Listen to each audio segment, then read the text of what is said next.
Vietnamese football is changing under Kim Sang-sik. Yet few realize it to understand why the current Vietnam national team under head coach Kim Sang-sik requires such a dangerous change.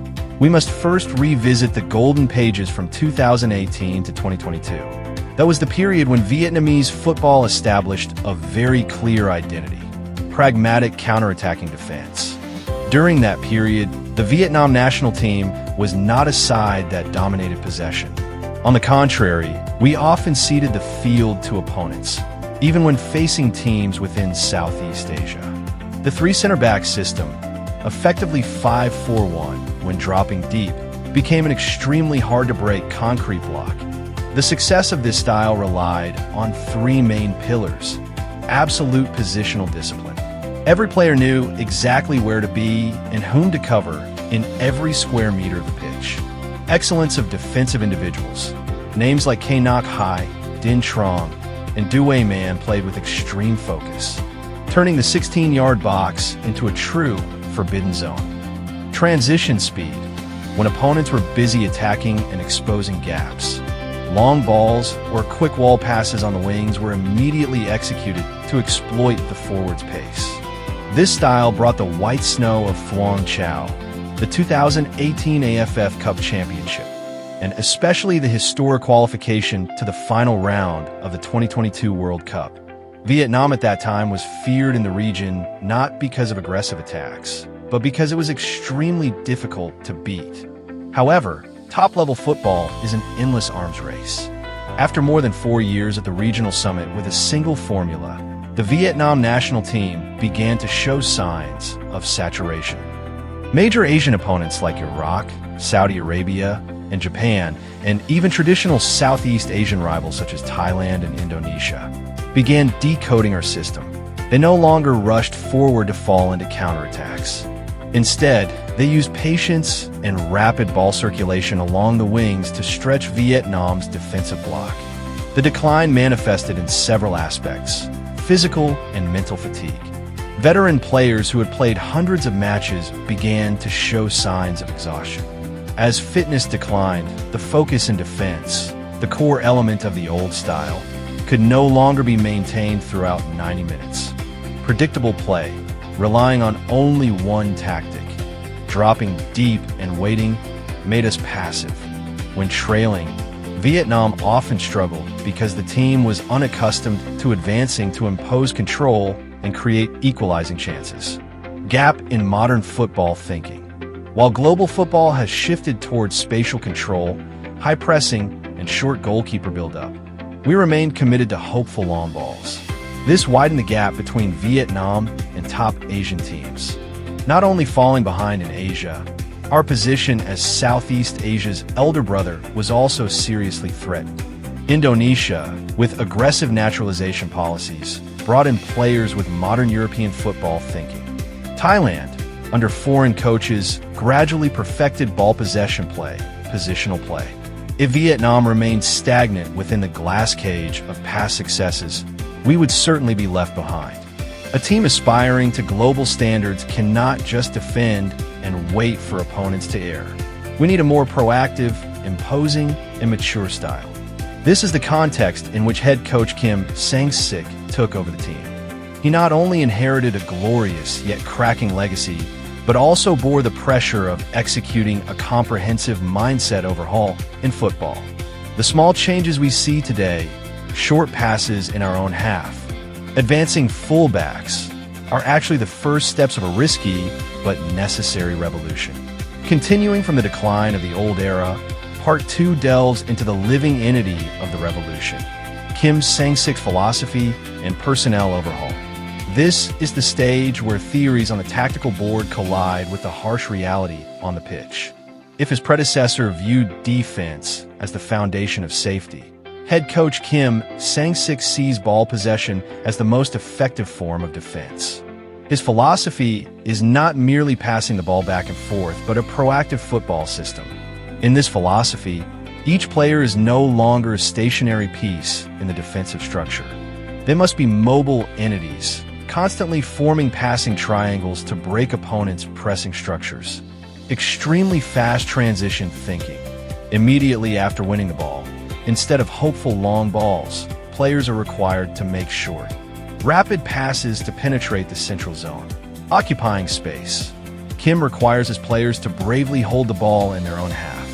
This is a dangerous psychological shift, demanding that players overcome the fear of losing possession leading to goals, a fear deeply rooted in Vietnamese football for decades. The tactical change inevitably led to personnel changes. Kim Sang-sik carried out a quiet but decisive overhaul. Many former icons of the 2018 Golden Generation began to find themselves on the bench or even omitted from call-ups. The reason lies not in skill, but in suitability, demand for movement intensity. The new system requires midfielders and fullbacks to move at maximum intensity for both attack and defense. Players past their prime, despite experience, struggle to meet this physical demand. Ball handling skills in tight spaces. In the old style, a center back only needed strong clearance and duels. Kim requires them to pass through lines and escape pressing, naturally eliminating physically strong but tactically limited players. The emergence of young talents like Quat Van Kang, Tai Sun, and other promising rookies confirms that the team opens its doors to those adaptable to the new system, not those relying on past glory.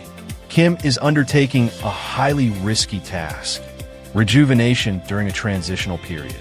Typically, coaches rely on veterans for short-term results. But Kim chooses the pain once, then done approach.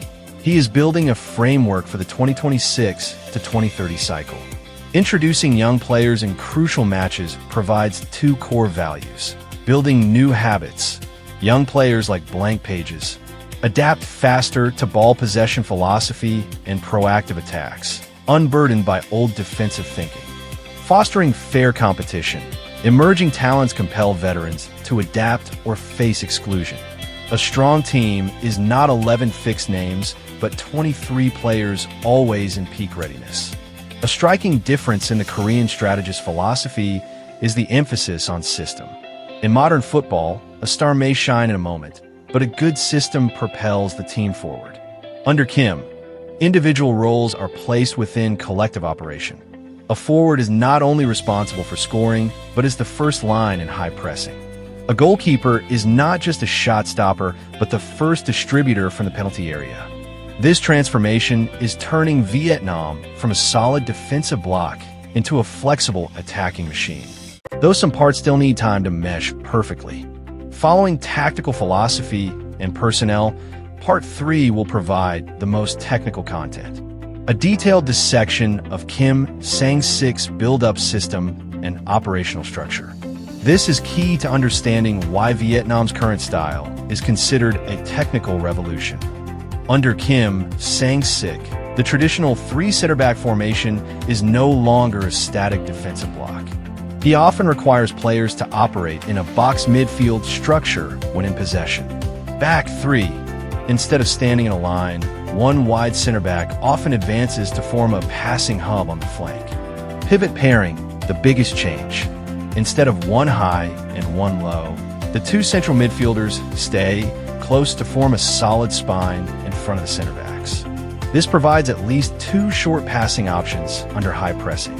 Front, 5. When attacking, the fullbacks advance alongside forwards, creating a five-man line that exerts tremendous pressure on the opposition defense.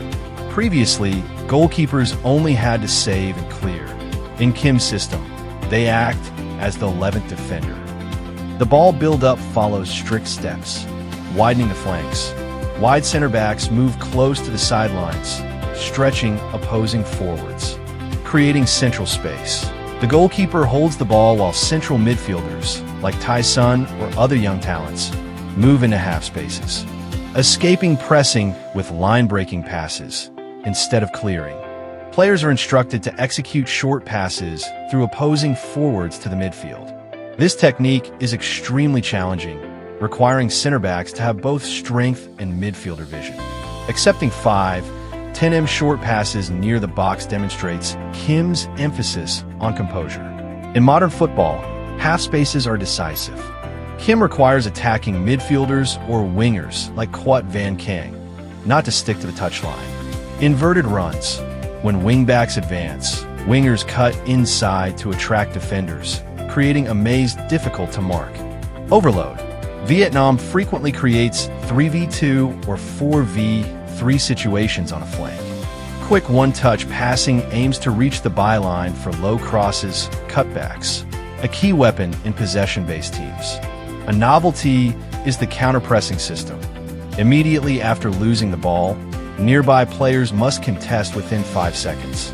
The goal is not just ball recovery, but to prevent quick counters. This keeps the team high up, maintaining continuous pressure on the opponent. Yet, it's a double-edged sword. Failed presses leave huge gaps behind center backs. That's why the team sometimes concedes unlucky goals. The cost of experimenting at a high level before players fully synchronize. Following tactical and operational analysis, Part 4 provides a full perspective, placing Vietnam in the context of top-level football. This shows that Kim Sang-sik is not dreaming, but striving to lift Vietnam from football stagnation. Observing Japan or South Korea in recent World Cups, a commonality appears. They no longer merely defend but play confidently, maintaining possession even against Germany or Spain. Kim, a son of Korean football, understands that to rise in Asia, Vietnam cannot remain a lurker. Positional play, the guiding principle of modern football, used by Man City and Arsenal. Kim instructs players to stand in triangles to implement this style, controlling possession to defend. In the Asian Cup or World Cup qualifiers, allowing opponents 70% possession maximizes defensive pressure. Raising Vietnam's possession to 50 to 55% against similar teams reduces defensive load. A major critique of Vietnam's possession style is Vietnamese players lack stamina. How can they play like Europeans? Yet reality shows the opposite. Less running, but more effective. Controlling the ball forces opponents to chase. Short passes and synchronized movement maintain compactness, avoiding long sprints like in old counterattacks. Mind over strength.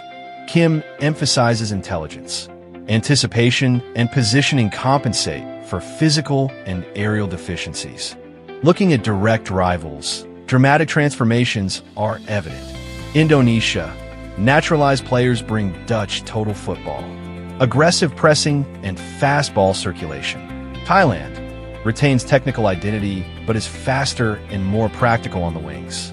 If Vietnam kept the old deep defensive style, we'd be an easy target for teams strong in long shots and aerial duels like Indonesia. Kim's revolution is thus not personal preference, but a survival mandate to maintain Vietnam's football stature. In football, no tactic is eternal.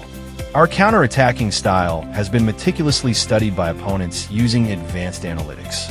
Shifting to possession and proactive attack surprises opponents. They can no longer predict when Vietnam will press or retreat. The box midfield allows numerical superiority in the central zone, historically Vietnam's weakness.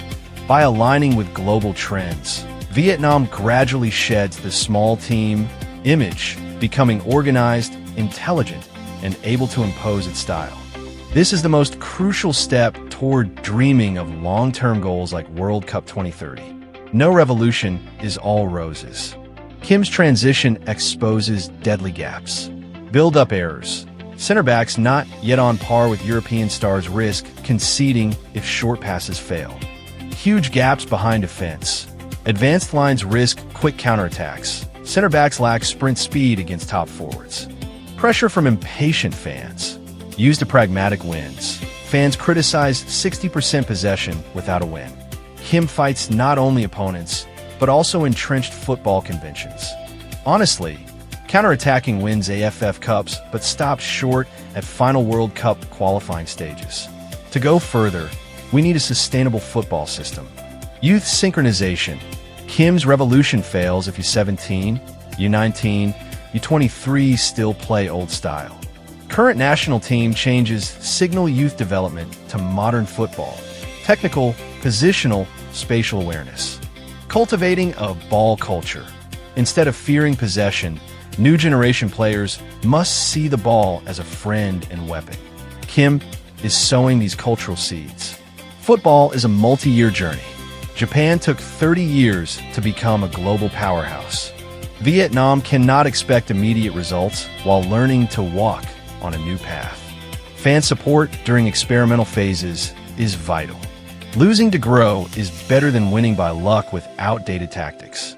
Looking back, Vietnam faces its greatest transition. Under Kim Sang-sik, we witness a brave yet ambitious team, daring to hold the ball, attack, and accept mistakes to reach new heights. This change is dangerous because it challenges old foundations, but it is necessary. Vietnamese football cannot remain in a pond. We need speed, flexibility, and proactivity. In a few years, the scores of today may fade, but we will remember the moment Vietnam courageously shed its old shell to begin a true transformation. Kim Sang-sik's revolution may not bring immediate glory, but is planting the first seeds for a bright football future. Here ends the in-depth analysis of Vietnam's national team revolution. 3,000 words may still not suffice to capture the dedication and challenges Vietnamese football faces.